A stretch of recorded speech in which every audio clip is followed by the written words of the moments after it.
16व्या केंद्रीय वित्त आयोगाने केलेल्या शिफारसीनुसार पुढील 5 वर्षांमध्ये राज्यासाठी भरीव निधी प्राप्त होणार असून आपत्ती व्यवस्थापनासाठी केंद्र शासनाने वाढीव निधी देण्याबाबत राज्याची मागणी मान्य केली।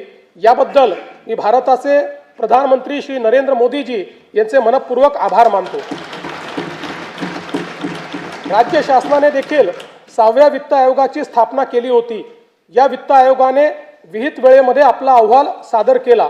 याकरिता आयोगाचे अध्यक्ष व सदस्य यांचे मी अभिनंदन करतो व त्यांना धन्यवाद देतो। हा अहवाल कृती अहवालासह माननीय राज्यपालांच्या मान्यतेनंतर पुढील अधिवेशनात सभागृहाच्या पटलावर ठेवण्याची कारवाई करण्यात येईल। आयोगाच्या शिफारसींचा अभ्यास करून प्रशासकीय सुधारणा व आर्थिक विकेंद्रीकरणाच्या माध्यमातून स्थानिक स्वराज्य संस्था सक्षम करण्याची कारवाई करण्यात येईल।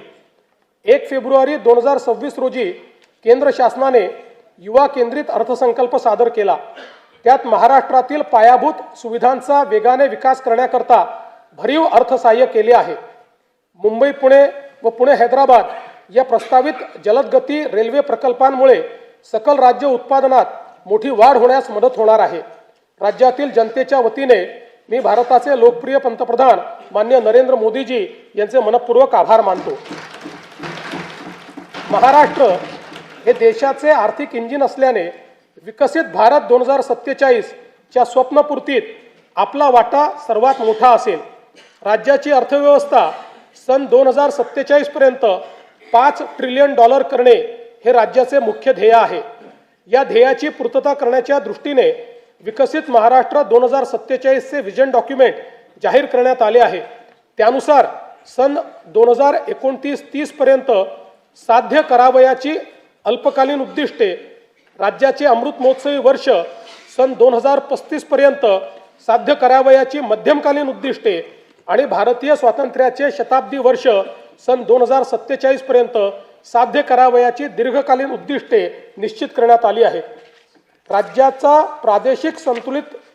प्रादेशिक संतुलित विकासाला चालना देण्याकरता 4 प्रमुख स्तंभ ठरवण्यात आले आहेत। 1 प्रगतिशील, दुसरं शाश्वत, तिसरं सर्वसमावेशक आणि चौथं सुशासन।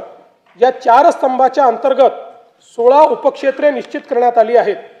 सन 2047 साली विकसित महाराष्ट्राची इमारत उभी करण्याकरिता इथून पुढे येणाऱ्या सर्व अर्थसंकल्पात विकसित महाराष्ट्राच्या संकल्पाचे प्रतिबिंब दिसणार आहे।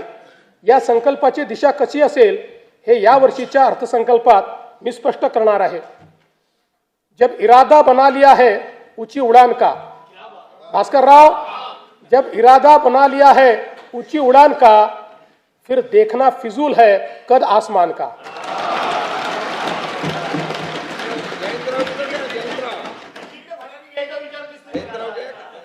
स्तंभ पहिला प्रगतिशील महाराष्ट्र, उपक्षेत्र पहिले कृषी संलग्न क्षेत्र आणि ग्रामीण विकास। राज्याचा कृषी जीडीपी सन 2047 पर्यंत $55 अब्ज वरनं $500 अब्ज वर नेण्याचे उद्दिष्ट ठेवण्यात आले आहे।